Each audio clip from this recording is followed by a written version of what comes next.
Bitácora Patagonia, primera temporada. En los siguientes 3 episodios vamos a hablar con Marcelo Hernández sobre el UPAT, un espacio que relata la historia regional y local. Muy buenas a toda la audiencia, gracias por sintonizar el canal de Bitácora Patagonia Podcast. En los episodios anteriores estuvimos hablando un poco de áreas protegidas, un poco de lo que es el patrimonio natural, y en esta oportunidad vamos a tocar el patrimonio, pero vamos a ir un poco más a lo cultural. Para ello tengo el agrado de presentar a Marcelo Hernández, quien es licenciado en Comunicación Social y que junto con Graciela Ciceli y un equipo interdisciplinario llevan a cabo lo que es LUPAT, es una asociación civil sin fines de lucro y también un espacio físico que intenta quizás resguardar lo que es, como comentaba, el patrimonio cultural y la historia regional y de la ciudad. Primero que nada, gracias por recibirnos en tu espacio. La verdad que te lo dije el otro día y te lo digo de nuevo, estoy admirado por esto que construyeron, que inició ya hace varios años y bien se inauguró en febrero del 2021. Surge años anteriores, ¿no? ¿Qué tal? Sí.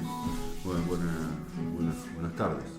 En realidad nosotros empezamos como asociación civil en el año 2018 y estábamos en proceso de construcción del espacio, ¿no? Este espacio de recorrido, el recorrido que tenemos dentro de lo que es, vendría a ser un centro de interpretación histórico.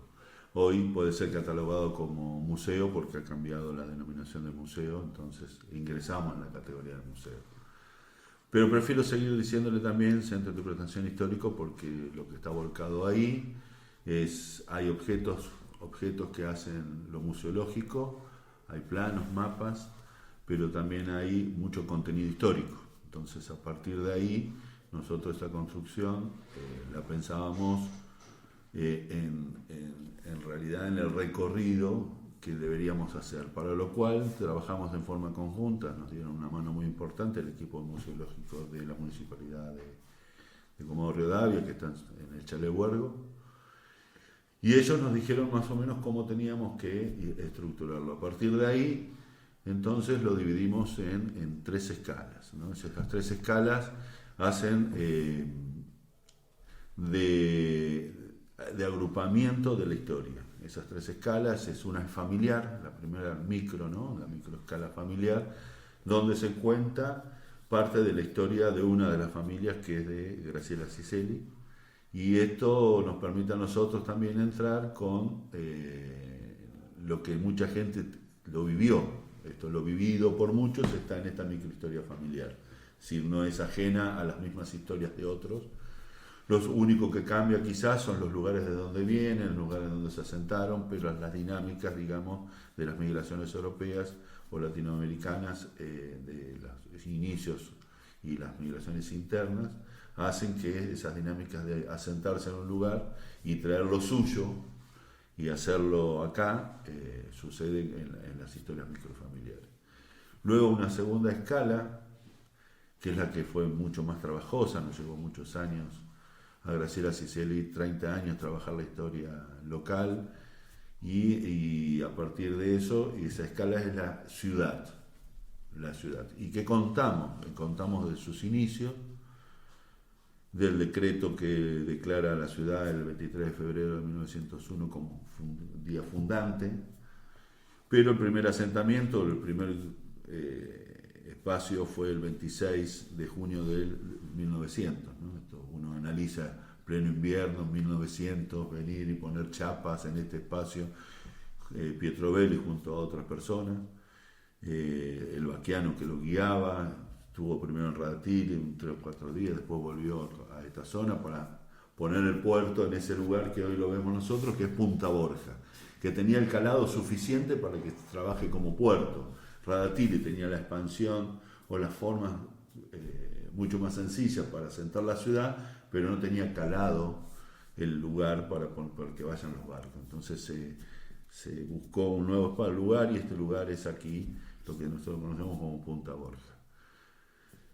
Después, ya en 1901, empieza la ciudad y ahí hay toda una dinámica de cómo van a ser la ciudad. esto se cuenta dentro del recorrido, ¿no? Está en el segundo tramo, digamos. En la segunda escala, ¿no? Correcto.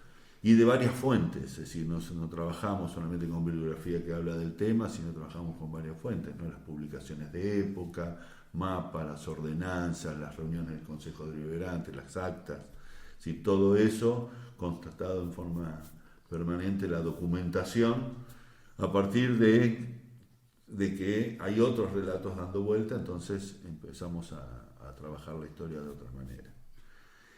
Y la tercera escala es el Golfo San Jorge, entonces es un poco más amplio, entonces agarramos ahí toda la cartografía y tenemos el primer mapa de 1520, que es el de Pigafetta, la expedición de Magallanes del Cano, hasta 1955. Esa cartografía muestra cómo fue evolucionando todo lo que es la costa patagónica, evolucionando en el sentido de el hacer la cartografía, ¿no? Cómo empiezan esos recorridos a ver la costa y cómo empieza a modificarse la costa a medida que avanzan las décadas y los años en la construcción y en el dibujo de esa costa. Y tenemos otro espacio que está recientemente incorporado, que es el de áreas protegidas de rocas coloradas, que el grupo de investigación, nos facilitó la información y tenemos todo un banner y contamos parte de la historia le contamos la historia de la historia, es decir, del lugar, ¿no? A partir de Colonia Escalante, de los asentamientos de algunos pozos petroleros en la zona, cómo esa colonización sudafricana o esa colonia sudafricana se asentó ahí, tenemos esa parte. Y en realidad esto a su vez, lo tenemos, cuando hablamos de ciudad, esta escala ciudad, la tenemos dividida en 3 espacios temporales, 3 arcos temporales, 1901, 1955, del 56 al 83 y del 83 al día de hoy. ¿Por qué lo dividimos así? Porque son lugares, puntos, hitos, mojones históricos importantes. 1901, la creación, la fundación de Comodoro Rivadavia. 1955 se va de la estructura de límites, deja de existir la gobernación militar, que fue muy importante para el crecimiento de la ciudad, porque la ciudad Comodoro Rivadavia era capital de la gobernación militar. ¿Por qué cerramos en el 83, del 56 al 83? Porque en ese periodo empieza a haber muchas modificaciones en la ciudad. En una de ellas se cierra el ferrocarril, se municipalizan los company town, los barrios petroleros o los polos petroleros, Astres, Diadema, kilómetro 3, kilómetro 8, kilómetro 5, pasan al ejido urbano y pasan a ser barrios de la ciudad. Y del 83 ahora es una historia mucho más contemporánea, mucho más actual, mucho más reciente, entonces no sabemos en el momento que podemos cortar, pero hablamos del inicio de la democracia y continuamos en democracia más allá de las elecciones, pero vivimos una época, en una ciudad, en un país que es democracia desde 1983 hasta hoy, por lo cual no hay un corte específico en la historia de la ciudad que diga, acá hubo un cambio rotundo, no, esa continuidad la queremos dar. En mi primer periodo, 1901-1955, tenemos el libro de Historia Urbana, que cuenta cómo fue construida la ciudad. Entonces ahora estamos en proceso también de empezar la escritura del segundo periodo, que es 1956-1983. Y esto hoy estamos haciendo también, ¿no? Lo que es el recorrido, vos mencionabas en unas entrevistas que escuchaba, que es una retroalimentación constante con el visitante, ¿no? Que de ambos lados es el aporte, ¿no? Sí. Primero vamos a volver al principio, Lupat. Lupat es la mirada de la lupa sobre Patagonia, por eso es Lupat, la mirada microscópica de la Patagonia, en este caso de la ciudad. Esto se ve reflejado en el logo, ¿no? En el logo, ese logotipo. Ese logotipo, y aparte tiene una frase que es activar desde el saber. Es activar desde el saber, no es nuestro saber, sino es el saber del otro. Entonces esta interacción de los saberes del ciudadano, el habitante de la ciudad históricamente, nos permite a nosotros ir retroalimentándonos de esos relatos, esas narraciones. Esos relatos son analizados y cotejados a su vez también con otros relatos, pero con las documentaciones que están dando vuelta y que se pueden encontrar en el archivo municipal, por ejemplo. Nosotros ahora estuvimos en Buenos Aires, en el Archivo General de la Nación, en el Instituto Geográfico Nacional y en el Archivo del Congreso, la Biblioteca del Congreso, buscando mucho más información que nos permita generar otros contenidos. Esto, cuando mucha gente va a Buenos Aires al teatro, nosotros vamos a los archivos, una cosa media alocada. Pero bueno, nos permite conseguir siempre nueva información. Así encontramos autores que teníamos dando vuelta en alguna revista de época, en la Caras y Caretas, que escribían ahí y tienen libros escritos sobre Patagonia, entonces con eso empezamos como un nuevo punto, ¿no? Es decir, a ver qué decía, más allá del recorte que tenía en la revista Caras y Caretas, en la publicación de 1919, 20, 21, que escribió él para que salgan esas publicaciones, que fueron como 7 notas seguidas y que hablaba sobre todo lo que era la agricultura del lugar, ¿no? Nos parecía importante que los periodistas que venían de Buenos Aires miraban a Comodoro en 1919 no solamente como una ciudad petrolera, sino la miraban como un polo agrario. Y esto está dentro de la muestra, ¿no? Estos sistemas, que los denomina Graciela, sistema agropecuario, sistema ferroportuario y el sistema petrolero. Y cómo a lo largo de la historia convergen y algunos se van fumando, digamos, y otros van creciendo y otros fueron eliminados, como el ferrocarril, por ejemplo, ¿no? Que ya no depende de una política municipal, sino que fue una política de Estado allá en 1978. Claro. Digamos que no es nada inalterable, sino que se va reconstruyendo a medida que ustedes van recopilando los relatos y llevando a cabo estas investigaciones.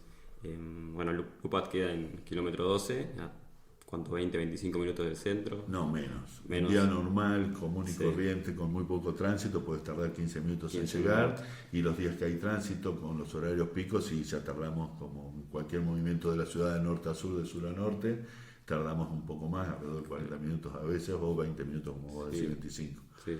Me quedó dando vuelta la pregunta, y porque no terminé de contestártela, que hay este ida y vuelta con el visitante que cuenta sus historias. Estamos trabajando con eso permanentemente, es decir, significa que no dejamos el relato, charlamos como una charla de café, sino lo dejamos y lo incorporamos de alguna manera a estas construcciones futuras, porque el actor de hoy el relato es de lo que queremos empezar a escribir ahora, ¿no? Del 56 al 83.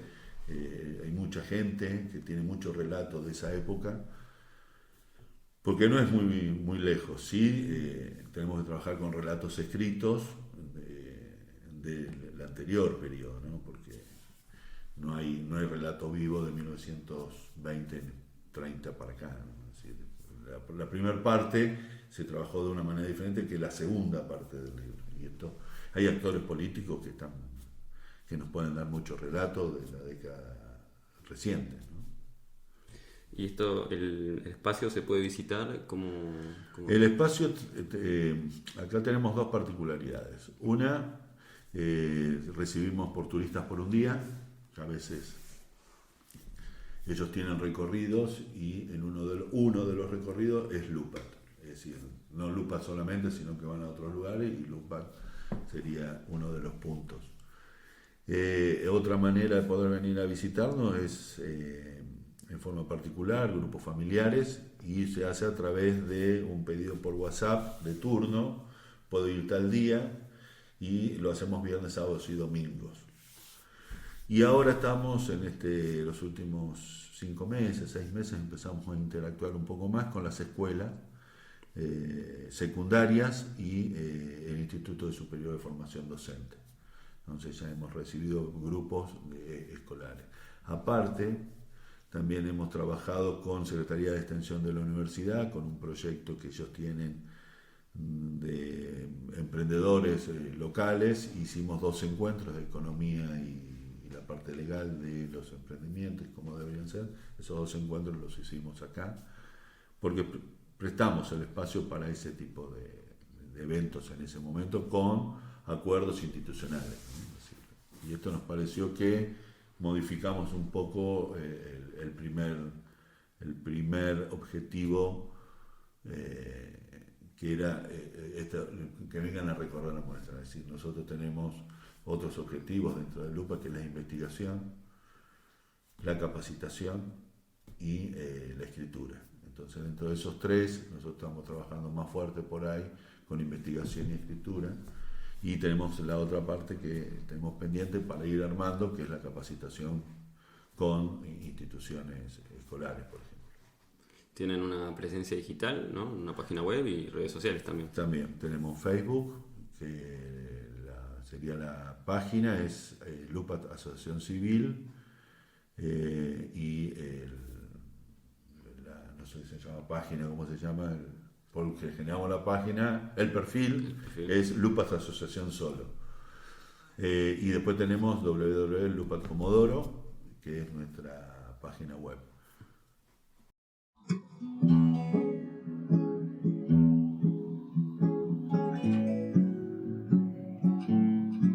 Recordá que este podcast lo podés encontrar en todas las plataformas de audio disponibles como Spotify, eBooks, YouTube, Google Podcast y muchas más.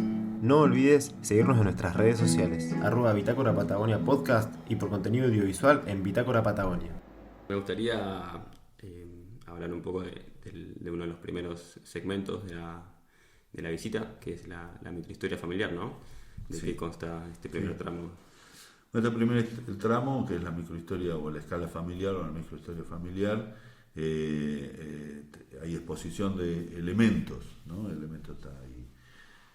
La característica, mucha gente dice, ahí es la plancha, ¿no? Y la plancha, no, yo tenía una de esas, pero ahí una de las diferencias por ahí, que tenemos unos códigos QR que cuenta la historia de la plancha en el mundo, que fue la plancha, y otro QR con otro color identificado que cuenta de quién es la plancha, la historia familiar. Parecen, digamos, pequeñeces, pero en lugar de andar contándolo cada uno, la gente también se interesa y busca esta interactividad la interactividad que queremos ponerle es muy cara en realidad, ¿no? Es decir, las tecnologías touch y los software que se colocan dentro de esas computadoras son muy caros para hacerlo. Entonces buscamos una interactividad a partir del propio interés, y ahí cuentan muchas cosas la gente, ¿no? Tenemos también el famoso combinado, tenemos máquinas de coser, tenemos discos de pasta, un fonógrafo. ¿De qué época? Desde 1910 en adelante tenemos varios elementos, y más o menos hasta la década del 40, 50. Esos elementos están distribuidos por digamos, grupo es decir, la parte sonora, la parte de trabajo de costura, y lo hogareño. Lo hogareño está con jarras, sifones, plancha, picadora de carne, juguera, ¿no? Lo más familiar. Y después hay una etapa que hay una especie de lo que era el trabajo, ¿sí? Por eso también hay máquinas de escribir, teléfonos, computadores, pequeñas cositas que nos permiten no mostrar nosotros, sino activar el recuerdo en el otro, que es la intención de esto. La intención del recorrido no es tener 2000 elementos históricos, porque no tendría el efecto que nosotros buscamos, que es, cuéntenos ustedes. Y ahí aparecen relatos, ¿no? Ese es un lugar de relatos.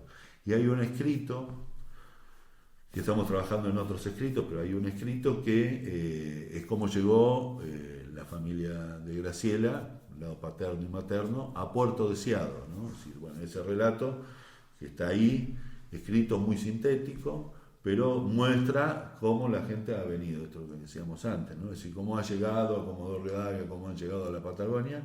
Bueno, ese pequeño relato también despierta y comentan de cómo vinieron sus abuelos, sus bisabuelos, sus padres a Comodoro Rivadavia a partir de estos movimientos migratorios, ¿no? Entonces está interesante porque se ven reflejados de alguna manera el visitante y, ya como te digo, despierta el interés de contar lo que ellos, porque estamos contando nuestra historia, ¿no? En este caso la historia de Graciela, ella cuenta su historia. Entonces es como que no se sienten ajenos a este espacio en relación a su propia vida. Qué interesante, muy interesante estos objetos. Me decís que son de la familia de Graciela y también algunos pertenecen a tu algunos familia. son míos, otros son de Graciela, y hay algunos elementos que fueron donados por algunas personas, pero como no es un museo de elementos, como no es un espacio donde vamos a mostrar solamente elementos, el fuerte en realidad es la escala ciudad, ¿no? Es decir, el fuerte es mostrar la historia de la ciudad. El saber, digamos. El saber que, volvemos al principio también, que no es nuestro, sino que es de todos, cada uno puso siempre un aporte a la historia. Es decir, y cuando te cuentan algo, te despierta la inquietud, y eso empezamos a buscar información a ver cómo fue, ¿no? Muy interesante el desarrollo de estos espacios culturales también, en donde se intente reconstruir la historia, lo que fue la historia y lo que llegamos a hacer hoy, ¿no? Como son todos procesos históricos que la verdad que tienen mucho contenido, ¿no? Hay datos dentro de la muestra que, por ejemplo, mucha gente que es de Comodoro no sabía. ¿Sí? Hay datos contundentes que tienen que ver con planos de época, de cómo iba a ser construida la ciudad en diferentes momentos, ¿no? Tenemos fotografías que mucha gente los puede ver no solamente acá, sino que las fotografías están en fotos antiguas de Comodoro, las tenemos nosotros publicadas con algún video. Las asociaciones de barrios o las asociaciones vecinales o grupos barriales también muestran fotos antiguas de Comodoro o de su barrio, y digo, esta dinámica es reciente, ¿no? Es decir, ahora también Patrimonio Comodoro publica Patrimundo, digo, no es una dinámica existente hace muchos años, que se hablaba de patrimonio y que se hablaba de la ciudad aquella, a partir de lo que permitió las redes sociales o que permite en la construcción del patrimonio, también tiene que ver particularmente con esto. Yo puedo mostrar lo mío en una red social. Lo mío es mi familia o es mi ciudad o es mi barrio, ¿no? Y esto nos parece por demás interesante, porque nosotros cuando comenzamos a trabajar en los talleres eran muy pocos vecinos de Comodoro que hablaban sobre patrimonio y que tenía que ver con la defensa de algún espacio patrimonial que no había sido declarado todavía, pero que los vecinos que consideraban que ese espacio debería ser declarado patrimonio y que no debería ser tocado, ¿no? Es decir, que no debería ser destruido, desarmado. Y empezó con la lucha del Parque Saavedra, después continuó con una lucha que tuvieron los vecinos también del kilómetro 3 de un pasaje, y ahí empezamos como a interesarnos también un poco lo que significaba el patrimonio para Comodoro Rivadavia, y empezamos a hacer talleres. El primero de los talleres trabajamos en kilómetros 3, y eso se ve reflejado acá, a esto quería decir. Después los otros talleres fueron en Astra, kilómetro 5, kilómetro 8, kilómetro 3 de nuevo, y Diadema. Y eso terminó en una colección de 5 tomos de Patrimonio e Historia de Comodoro de Patagonia. ¿Y qué hace eso? Eso también se ve reflejado dentro de la muestra, dentro de la muestra histórica, ¿no? Es decir, cada foto que está, no está por estar la foto, sino que tiene una lógica histórica de esa foto. Entonces nos parece que este contenido de información que hay en las redes sociales también permite que la gente se sienta identificado cuando viene acá, ¿no? Ah, sí, porque yo vi esta foto, yo esta la tengo, yo tengo fotos de mi familia porque tengo acá. Entonces, esta interacción, volvemos, no solamente se da en la escala familiar, sino también que se da en la escala ciudad.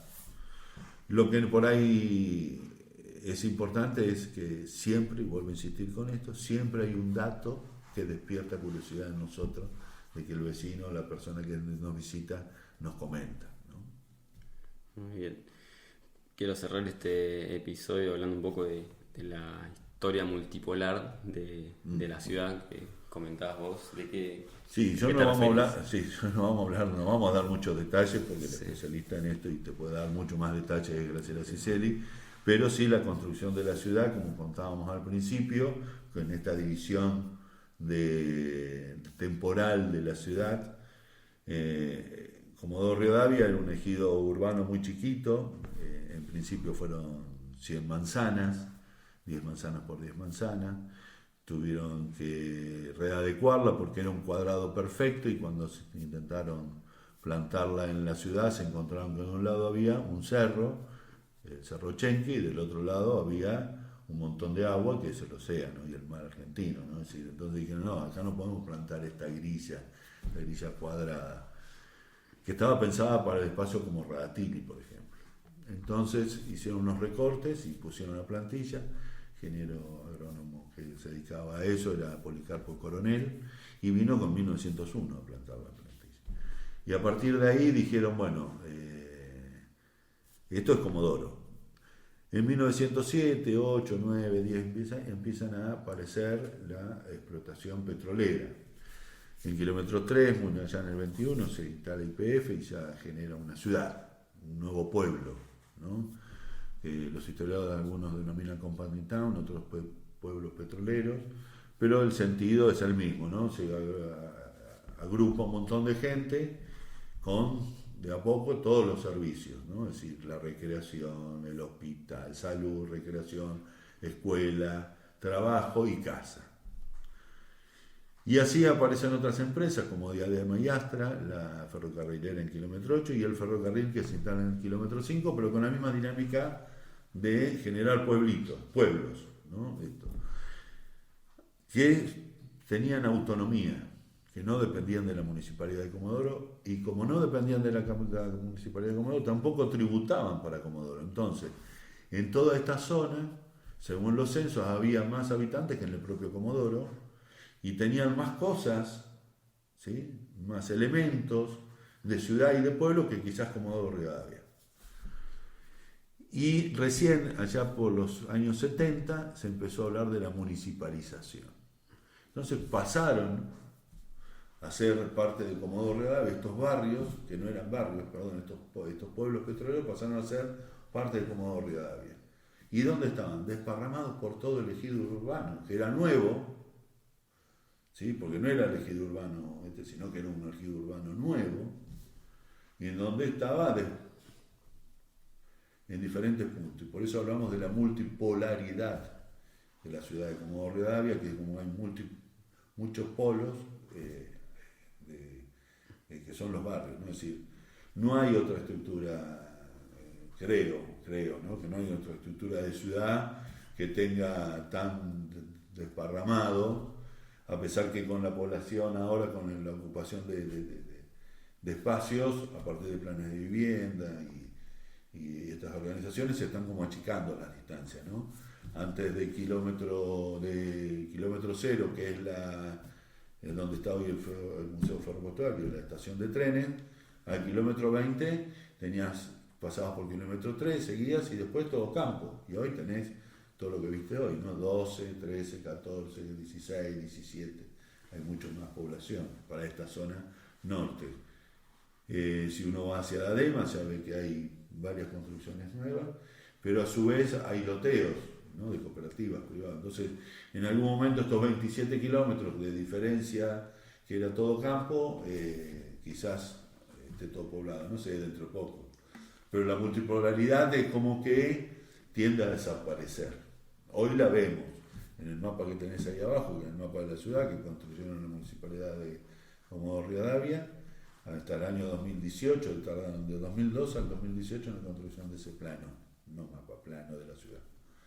Y ahí ve uno, pero no es como si fuera otro pueblo, otra ciudad. Y fíjate que el Bienvenido a Comodoro, hasta los años 80, 90, estaba acá en Palazzo, es decir, la entrada de la rotonda. Es decir, que Astra no era Comodoro, parecería, ¿no? Pero era Comodoro, lo que pasa es que estaba instalado el cartel ahí, así que como que quedaba afuera. Una ciudad muy, muy particular, Comodoro. Sí, tiene su dinámica. Lo que nosotros demostramos un poco en el libro 1901-1955, la urbanización de la ciudad, que estaba con bastante planeamiento, ¿no? Es decir, no era que se hizo a locas y a las cosas, no, había bastante planeamiento, y hay varios datos que permiten pensar que el crecimiento de la ciudad como lo tenían pensado también. Bueno, buenísimo. Bueno, hasta acá llegamos con lo que es el primer episodio. En el próximo vamos a seguir haciendo un poco más de hincapié en Comodoro y también en el Golfo San Jorge. Esto fue Bitácora Patagonia Podcast. Si te gustó, seguinos en nuestras redes sociales, @Bitácora Patagonia Podcast, y por contenido audiovisual en Bitácora Patagonia.